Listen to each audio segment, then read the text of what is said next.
మన విలేజ్ ప్రొడక్ట్స్లో ఇంకొన్ని వచ్చాయన్నమాట. సో ఇవైతే చూపిస్తాను ఇప్పుడు.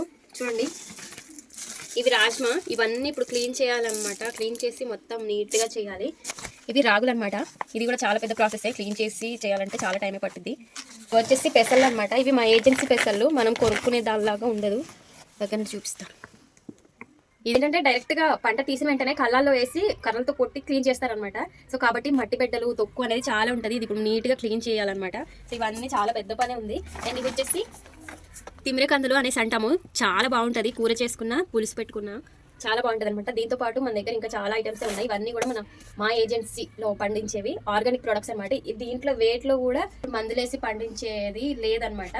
ఇవన్నీ ఎక్కువ రోజులు నిల్వ ఉండేది, ప్లస్ కొండ ప్రాంతంలో పండే పంటలు అనమాట. వీటితో పాటు ఇంకా చాలానే ఉన్నాయి. మీకు ఇంట్రెస్ట్ ఉంటే పైన వాట్సాప్ నెంబర్కి మెసేజ్ చేయండి. ఓన్లీ మెసేజ్ చేయండి ప్లీజ్, కాల్స్ అయితే వద్దు. మీకు కావాల్సిన ఐటమ్స్ ఆర్డర్ పెట్టుకోవచ్చు.